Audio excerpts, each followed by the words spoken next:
Hi అండి, ఇది వచ్చేసి పెద్ద నెత్తలతోనే చేప పులుసు అనమాట. నాకైతే పెద్ద నెత్తలను చూస్తే పులుసు చేయాలని, చిన్న నెత్తలను చూస్తే పకోడీ చేయాలనిపిస్తుంది. అయితే చూడగానే చాలా బాగున్నాయి అనమాట పెద్ద నెత్తలు. అయితే ఇంకా అమ్మ కొంచెం నాకు పక్కన పెట్టే పట్టుకొని వెళ్తానంటే మా అమ్మ కొంచెం పక్కన పెట్టింది. అవి ఇంక తెచ్చేసి ఇలా పులుసు చేశాను. ముందైతే ఆయిల్ హీట్ అయినాక అందులో ఉల్లిపాయలు 3 వేసుకోవాలి, పచ్చిమిర్చి 6 వేసుకున్నాను.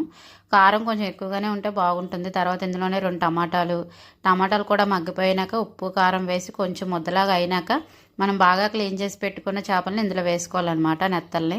అవి కొంచెం ఉప్పు కారం 2 మినిట్స్ వరకు ఇందులోని మగ్గితే ఉప్పు కారం బాగా పట్టుకుంటాయి చేపలకి. తర్వాత మనం చింతపండు గుజ్జు తీసుకుంటాం కదా నానబెట్టి, ఆ గుజ్జుని ఇందులో యాడ్ చేసుకోవాలి. తర్వాత ఇంక ఇందులో గరిటె పెట్టకుండా పులుసు దగ్గరికి అయ్యే వరకు మరిగించుకోవాలన్నమాట. బాగా మరిగిన తర్వాత ఇందులో కొత్తిమీర వేసుకొని ఇంకా స్టవ్ ఆఫ్ చేసేసుకోవడమే. చాలా బాగుంటుంది నెత్తల పులుసు. మీలో ఎంతమందికి నెత్తలు అంటే ఇష్టం? చాలా బాగుంటుంది కదా.